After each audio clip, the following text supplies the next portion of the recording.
It started with a laptop charger. That's right, not a phone call, not lipstick on a collar, not a pair of boxers that weren't mine tucked suspiciously into the laundry. No, I found out my wife was cheating on me because I borrowed her laptop charger. Just your everyday, totally innocent act of cable theft. The kind of thing husbands do when they don't want to crawl under their desks at 11 p.m. The thing is, her charger was plugged into her laptop, and the laptop was closed. Not off, just sleeping. The moment I tugged the charger, the screen blinked, hissed like it was mad to be woken up, and flashed straight into recovery mode. No login, no password screen. Just a soft blue background and a single option, restore previous session. Now, listen, I'm not the kind of guy who snoops. I'd made it 12 years into marriage without ever going through her phone, emails, or browser history. That's not because I'm a saint. It's because I used to believe trust wasn't optional. It was foundational, like gravity or cholesterol. But that morning something felt different. Call it intuition. Call it fate. Call it the caffeine and lack of sleep. Whatever it was, I hit that button. Boom. Desktop bloomed. Windows loaded. Files popped up like ghosts returning to a seance. I wasn't even trying to snoop. I just stared. Confused. Curious. Then I saw it. A folder sitting dead center on the desktop, innocently labeled IM_LD. Now, old was a bold choice of word, considering the date on the folder was just 2 weeks ago. Curiosity tugged at me, so I clicked. Inside were dozens, no, hundreds, of photos. Most were normal. Family trips, brunches with her sisters, beach vacations I paid for and barely remember enjoying. But then, mixed in like thorns in a bouquet, were others. Photos of a man I didn't recognize. Let me be clear, he wasn't posing with her. There were no romantic selfies. No kissing at sunsets. No cliché hotel mirror shots. But he was there. Shirtless, flexing in bad lighting, clearly taken from her phone. A few of the images even had her reflection caught in the corner of a mirror, her silhouette unmistakable. She hadn't just received these photos. She took them. And that was the exact moment the floor shifted. I closed the laptop slowly, like it might bite me. My hands were steady, but not because I was calm. I was beyond calm. I was in that cold, quiet place where emotions freeze and you start to think with surgical precision. I didn't throw anything. Didn't scream. Didn't storm out the front door like a man in a movie. Instead, I sat there at the kitchen table, stared at the laminate wood grain, and thought about how I'd spent the last few months believing my wife was just tired from work. Turns out, she was just tired of me. Now let me back up. There were signs. Hindsight makes them glow like neon. Her phone was always face down. She started going to the gym again, but never came back sweaty. She bought new perfume and used it only on days she worked late. But I didn't question it. You know why? Because I trusted her. Because I thought marriage was a fortress, not a house of cards built on wishful thinking and emotional duct tape. But trust has a funny way of turning into ignorance when someone wants to believe bad things can't happen to them. I opened the laptop again, dug deeper. I found hidden folders in the Photos app. Some were screenshots of messages, blurred names, blurry words, but the tone was unmistakable. Inside jokes I'd never heard, flirty emojis I'd never received, nicknames that didn't belong to me. And then came the receipts. Literally. Hotel bookings. Twice in the past month, she'd stayed at the Anders Buy-In. Not exactly a romantic getaway, but it was 20 minutes from her office and only rented by the hour if you caught the lunchtime special. I didn't cry. Instead, I laughed. Quiet, dry, bitter. The kind of laugh that doesn't need sound to carry weight. Because in that moment, it hit me. This was never going to be a maybe. This wasn't an accident. This wasn't a one-time, wine-fueled mistake. This was deliberate, rehearsed, practiced. She'd been careful, just not careful enough. That night, I decided not to say a word. I put the charger back, let the laptop go back to sleep, and made dinner like it was any other Tuesday. Spaghetti and garlic bread. Her favorite. She came home late, of course. Said there'd been a meeting. She kissed me on the cheek and told me I smelled good. I just smiled. She never saw the storm cloud behind my eyes. Never noticed the way I watched her, memorizing her movements like a detective in a lineup. Because I wasn't going to confront her yet. No, that would be too easy. Instead, I was going to wait and gather everything. 3 days passed. I played it cool. The world's most convincing performance of a husband who hadn't just stumbled across a hard drive full of lies. I kissed her goodbye in the mornings. I asked about her day at dinner. I even laughed at one of her tired work stories. But inside, I was building a dam, stacking bricks of rage and humiliation, sealing it tight with silence. Until Friday night. She said she needed her laptop, claimed she had to finish a presentation deck for her boss. She pulled the charger out of the wall, sat at the dining table, and pressed the power button. The screen didn't light up. Dead. She glanced around. Logan, have you seen the backup charger? I think the battery's shot. I nodded, too calm. Yeah, I took it earlier this week. Borrowed it from my tablet. Where is it now? She asked, trying to sound casual. She wasn't very good at hiding nerves. I walked over to the junk drawer, dug through batteries, expired coupons, and rubber bands, then handed it to her. As I turned to walk away, I said, careful. I think it went into recovery mode last time I plugged it in. I didn't look at her face. I listened to it. The stillness. The breath she didn't take. The sound of her throat tightening into silence. Oh, she said too quickly. Did it show anything? There it was. Not what did it show. Not was it working. Just, did it show anything? I turned slowly. What would it have shown? Her fingers hovered above the keyboard, frozen. She forced a smile, the kind that doesn't reach the eyes. I just meant, old stuff. Work stuff. I keep client folders on there. Some NDA stuff. I nodded, walked over to the fridge, grabbed a bottle of water, cracked it open, took a sip, then said, it's funny. I saw a picture of a guy I didn't recognize. In a mirror. Shirtless. She didn't move. Didn't blink. So I pressed on. He looked confident. Like a guy who knows he's not supposed to be there, but also knows he won't get caught. Nothing. And you were in the mirror too. I added, almost conversational. Holding the camera. Finally, she spoke. You shouldn't have been looking through my files. That was her defense. Not denial. Not confusion. Just blame. I stared at her for a long second. So it's true. She closed the laptop like it was suddenly radioactive. Logan, we've been distant. You have to admit that. No, I said. You've been distant. I've been here. Every day. Fixing the broken garbage disposal. Tucking your dog into bed when you forget. Pretending not to notice you smell like cologne I don't own. Her eyes narrowed. It's not what you think. That line. The classic. Then what is it, Ashley? I asked, voice low. Because I saw the receipts. I saw the text messages. I saw the guy in your photos. I just haven't met him yet. That's when she made the mistake of trying to lie again. She said, it was just texting. I swear. But I wasn't giving her an inch. Then why? I said, pulling out my phone and opening my photo gallery. Is this same guy standing outside room 212 of the Anders buy-in? On a day you told me you were at a team-building seminar. She stared at the image. I'd taken it myself, by the way.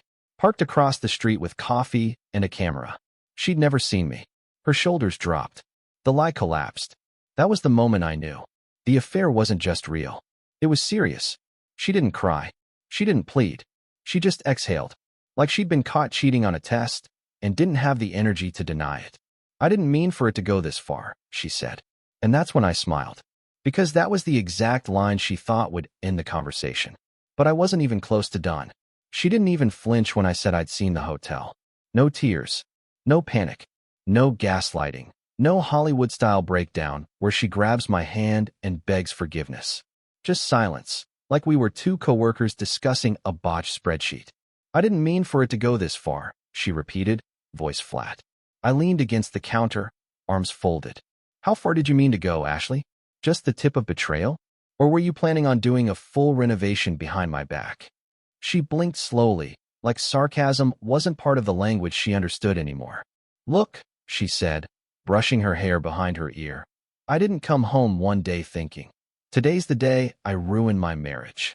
But I felt alone. I needed something different. Different. That word hit me like a brick.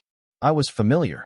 I was the guy who bought her cough drops when she got sick and reset the Wi-Fi when it failed. But different? That was this other guy? Mr. Anders buy-in.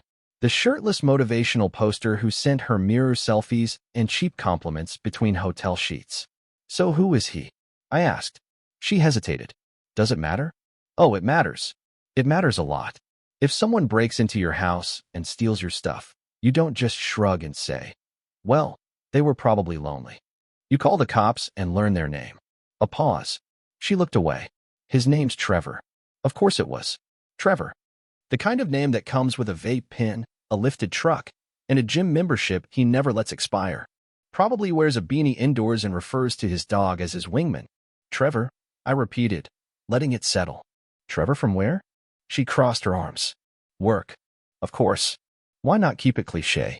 You know what's funny? I said, walking toward the living room, grabbing the printout I'd stuffed into a drawer. I already knew that. You left a file in your documents folder called meeting_notes_trev.docs. Real covert. Her face reddened. Just a little. First emotion she'd shown since the dam burst. Why didn't you say anything sooner? She asked. If you knew, why drag it out? I held up the paper and smiled. Because I wanted to watch you lie to me. I wanted to give you every chance to dig your hole deeper. And you didn't disappoint. She leaned back in the chair and stared at the ceiling. What do you want from me, Logan? I confessed. It's over. We can deal with it. Oh, it's over all right, I said. But deal with it sounds a lot like move past it. And I'm not wired for that. Then what? You want revenge? Her tone wasn't scared. It was amused. That did it. The casual smirk. Like she still had the upper hand because I hadn't stormed out and left a note on the fridge. No, I said coolly. Revenge is for the weak. I'm going to do something better. Her brow furrowed. Better. I walked toward her slowly and crouched down, not threatening, not close, just close enough to see the confusion start to creep into her eyes. I'm going to erase you. She opened her mouth, but I didn't give her time to interrupt. I'm going to let you think we're having a mature separation, that we're being civil, that I'm going to handle this like a well-adjusted adult who just wants peace. I stood up and grabbed the laptop. And then I'm going to take everything you built on lies and watch it collapse. You're being dramatic, she said, rising to her feet. No, Ashley. You were being dramatic when you called him your escape in those texts. You were being dramatic when you said I was boring and safe, and that you'd rather live in chaos than come home to my stupid stories. Her eyes widened. You read the texts? Oh, I read everything, sweetheart. I read the part where you said I'd probably cry into a tub of Rocky Road when I find out. That shut her up. Guess what? I added, stepping past her. I don't even like Rocky Road, but I do like strategy. And right now, you're playing checkers while I'm carving the chessboard. She followed me into the hallway. You can't just. I can. And I will. And I did. That night, while she sat in the bedroom scrolling through social media like nothing had changed, I was in the garage with a thumb drive, an old notebook, and a glass of scotch that tasted like clarity. I'd already downloaded the contents of her laptop. Every photo, every chat, every email. I had the passwords, the backup files, the calendar events. I even had access to her shared cloud drive with Trevor, which she'd thoughtfully named Q4_presentations. Cute. But the best part? The cherry on this betrayal Sunday? Her old phone, the one she wiped last year, was still sitting in the drawer of the nightstand. She didn't wipe the SD card. You don't need to guess what I found on it. Let's just say Trevor had a habit of texting her selfies from his office desk. And surprise, he wasn't wearing much more than ambition. She really should have married someone dumber. I didn't sleep that night. Not because I was heartbroken, though. Sure, that feeling was in there, buried under layers of disbelief and disgust. But mostly, I was busy, focused, calm in the way a surgeon is calm right before cutting something out. Ashley, for her part, acted like the storm had passed. She put on that practiced tone women use when they want to sound reasonable after being unreasonable. Told me she'd respect my space. Claimed she was ready to work through it if I wanted. She didn't mention Trevor again. Not directly. Of course not. Why name the guy you replaced your husband with when you're still living under his roof, eating his food, sitting on his couch? But I wasn't trying to save the marriage. I was collecting information. See, the thing about betrayal is, it doesn't end with the act. The damage lives in the shadows it casts. The lies told before, the truths buried after, the way people twist their narrative once they're caught. That's what I was really interested in now, the story she was preparing to tell when this all finally blew up. Because trust me, she had one. That's why I didn't rage. That's why I didn't confront Trevor or call her parents or change the locks. I just smiled and documented everything. The following Monday, I paid a visit to my old college roommate, Jordan, now a lawyer, specializes in family law, divorce, custody. He greeted me with a look that said, I know something's wrong, but I'm waiting for you to say it out loud. I did. All of it. When I finished, he nodded slowly. You're sure you don't want to confront the guy? Oh, I will, I said, but not until I've clipped his wings. Which means, I opened the folder I'd brought. Inside, screenshots, printouts, bank statements, location data, hotel receipts, and a beautiful little gem, a shared calendar invite from her work email labeled Strategy Offsite, Confidential, scheduled at the same time as one of their hotel bookings. It even had Trevor's name listed under attendees. Jordan whistled. You've been busy. I'm not trying to ruin her, I said. I'm just giving her exactly what she earned. And you want to go through with a divorce? Yes, but not yet. He leaned back. Walk me through it.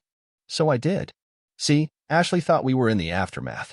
That she confessed, partially, apologized, weakly, and now we were in that awkward limbo where the man simmers, the woman guilt bakes, and they either go to counseling or split the furniture.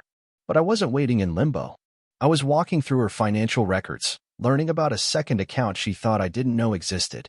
One tied to a freelance marketing side gig. Funny, because the money was deposited by Trevor and Company. LLC, his little startup, run out of a shared workspace downtown. She was freelancing, all right. Just not the kind of labor you invoice for on QuickBooks. By Thursday, I had enough. Not to confront her. To start the clock. I called a private investigator, recommended by Jordan. Guy looked like a retired substitute teacher, but asked sharp, surgical questions. Do you want discretion or confirmation? Both, I said. And I want photos. Preferably with timestamps. He nodded. You'll have them by Monday. That weekend, I was a picture of normalcy. We made pancakes Saturday morning. She wore my t-shirt, irony bleeding through the seams, and leaned against the counter like she still belonged in this life. We even watched a movie that night. Something she picked. Romantic comedy, of course. She cried at the ending. I didn't blink. Let her cry. Let her think it meant she was still a person with a heart. Let her think I was still the fool who didn't know she was texting Trevor during the end credits. That Sunday, while she went out to get groceries, I installed the final piece, a password-free backup sync of her phone to my laptop. Just mirror activity. Not invasive. Not illegal. Just preparation. That night, I got a message from the PI. Subject line. You were right. Inside, 6 photos. All time-stamped. Trevor and Ashley entering a second hotel, not the Anders by this time, but one downtown. Nicer. Cleaner.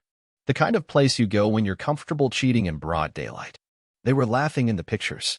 You ever see someone you love laugh with someone they betrayed you for? It's a special kind of clarity. It burns. But not with rage. It burns with purpose. I forwarded everything to Jordan. Monday morning, I called in sick. Not because I was emotionally wrecked. No, I was going hunting. By Monday morning, I had everything I needed. Well, almost everything. There was still one person who hadn't seen the wrecking ball swinging in his direction. Trevor, her partner in betrayal. Mr. Shirtless strategy session himself. Ashley had no idea I knew where he worked. But she'd done the hard part, dropping clues like breadcrumbs in her calendar invites and accidental mentions during dinner. She once referred to him as brilliant but disorganized, in that tone wives use when they've emotionally adopted someone else's problems. I Googled him the way you might Google a suspicious mole. Trevor Dawson, age 35, founder of a boutique digital marketing firm. Not big, but loud. Website full of buzzwords and smiling interns. Tagline, bold ideas, disruptive execution. His office was in a co-working space 3 blocks from the river. I'd seen the building before, slick and modern, the kind with espresso bars and startup daydreams. I wore a blazer and jeans. Clean shave. No rage in the face. Just calm. I walked in around 10 a.m., past the receptionist with a nod like I belonged there, and strolled through glass doors that read Trevor and CO. 2 desks. 1 lounge chair. Some designer posters about hustle and mindset. And Trevor lived, in the flesh. Taller than I expected. Sleeves rolled. Beard trimmed just enough to suggest effort without vanity. He was exactly the type of guy who thinks he's doing you a favor by ruining your life. He looked up from his laptop and smiled politely. Hey, can I help you? Oh, I think so, I said. I didn't sit. I just leaned on the edge of the conference table and looked him in the eye. I'm Logan. He blinked. Logan. Ashley's husband. The moment hung in the air like a held breath. He closed his laptop slowly. I see. That's all he said. Not sorry. Not shocked. Just I see. Like we were discussing a scheduling conflict. You know, Trevor, I said. I don't blame you for all of it. You only ruined half a marriage. The other half was already crumbling. He folded his hands, maybe trying to look professional. I'm not sure what you want me to say. Good, I replied. Because I didn't come here for a speech. He waited, arms tight, back straight. Defensive. I reached into my folder and pulled out a photo. Him and Ashley, holding hands outside that hotel. Time-stamped, crystal clear. You recognize this? His jaw tightened. Is that legal? Legal. I laughed. That depends. Is Ashley still doing consulting work for your firm? He didn't answer. See, the thing is, I continued, placing the next sheet on the table, she never declared the income. Which, by the way, makes this a potential tax issue. Unreported payments, romantic entanglement with a subordinate contractor, conflict of interest, it gets messy fast. You're bluffing. I tilted my head. Maybe. But if you're wrong, your quarterly investor presentation next week might be interrupted by a little thing called an audit. I'm sure your partners will love explaining that. He stood. This is harassment. No, I said, smiling now. This is notification. Another page. Email transcripts. His DMs with Ashley. Some flirty, some reckless, one with a photo of her in his office sitting on his desk, half-dressed. Sloppy. Stupid. I've compiled a digital trail so detailed. I said, your IT guy could use it as a training manual. What do you want? He snapped. 2 things, I replied. First, you stop seeing her. Permanently. You block her. You erase her number. You pretend she never existed. Because if I find out you've so much as liked one of her Instagram posts, all of this, I gestured to the papers, goes public. And the second, you're going to fire her. Today. No severance, no reference letter, no mutual parting of ways. Just clean, quick, and final. And if she asks why, you say it's because you got caught screwing your contractor and decided to grow up. He scoffed. You think I'm afraid of some jealous husband with a folder? No, I said. I think you're afraid of consequences. Then I leaned in and dropped the final card. You've got a girlfriend. Natalie. Lives in Park West. Just adopted a rescue dog named Clover. You've been dating for months? Trevor's face went white. I shrugged. Don't worry. I haven't told her. Yet. His voice dropped an octave. You've been stalking me? I prefer investigating. And if you don't follow through on my terms, Natalie gets a lovely care package. Photos, messages, a timeline. With footnotes. He stared at me. You're a psychopath. Maybe, I said. But I'm also thorough. He sat back down, jaw clenched. You're going to ruin her life. I nodded. No, Trevor. I'm just making sure you don't ruin mine any further. Then I walked out. No threats, no last words. Just a man who'd made his point. That night, Ashley came home early. Tense. Told me she'd been let go. Something about restructuring and poor boundaries. She didn't meet my eyes when she said it. I just nodded. Oh, I said casually. That's too bad. Inside, I was smiling. Because the first domino had fallen. And I wasn't even halfway done. Ashley didn't ask how I knew. Didn't ask why Trevor suddenly ghosted her. Or why her contract with his company was shredded faster than wet tissue paper. She just walked around the house like a woman who'd misplaced her future. Quiet. Cautious. Waiting for me to yell, cry, beg, or pack a bag. But I did none of those things. Instead, I was polite. Polite is terrifying. Polite means you've accepted something, and you're planning something else. She started trying to make small talk again, asking what I wanted for dinner, suggesting we go on a weekend trip to clear our heads. I nodded, smiled, even thanked her when she made my favorite chicken parm. But my eyes? They were cold, and she knew it. 2 nights later, I got a call from Jordan, my lawyer. Everything's ready, he said. You want to go nuclear? Just say the word. Not yet, I told him. I had one more thing to do. The final piece didn't fall into place until I remembered her old MacBook. The one she never used anymore. Still sitting in the closet, covered in dust and old tax folders.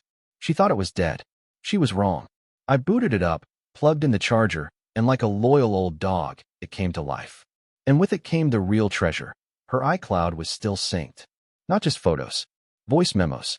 Notes. Journals. You'd be amazed what people confess to their own apps. She'd written a note a few weeks back titled, If Logan Ever Finds Out. It was a contingency plan, an exit strategy. Things like, deny at first, gaslight if needed, mention how distant he's been. Cry only if he raises his voice. Like I was a scripted inconvenience. Like I was a prop in her redemption arc. That note? I printed it. That Friday, I made dinner. Steak, mashed potatoes, asparagus, the whole peaceful domestic illusion. Ashley sat across from me in her robe, hair still wet from her relaxing bath, twirling her wine glass with fake ease. I'd seen the job boards on her computer. She was struggling. She hadn't told her parents yet. She was waiting for a new anchor to drift toward. Not happening. Halfway through the meal, I slid a manila envelope across the table. She froze. "What's this?" she asked. "Open it." Inside, photos, printouts, calendar screenshots, and at the top, her own contingency plan, highlighted like a confessional. Her hand trembled. "I don't understand," she whispered. "You will," I said. "Are you divorcing me?" I nodded. "You're free, Ashley. Isn't that what you wanted? Something different." She looked up. "What about the house? The dogs? The accounts?" "All sorted," I interrupted. "Jordan's handling it. You'll get a fair settlement. But not more than fair." Tears welled. "You're really doing this?" I stood. "You already did." 2 weeks later, the papers were signed. The silence in the house was biblical. She moved in with a friend temporarily. Trevor, from what I heard, lost 2 clients. Word gets around in small professional circles, especially when you've got a discreet whisper campaign working behind the scenes. I didn't need to scream. I just needed people to look closer.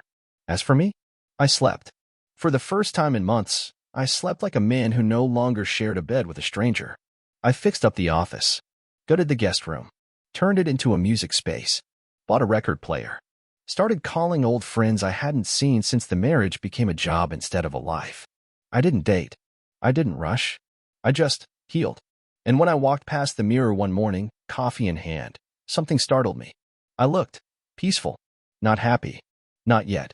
But whole.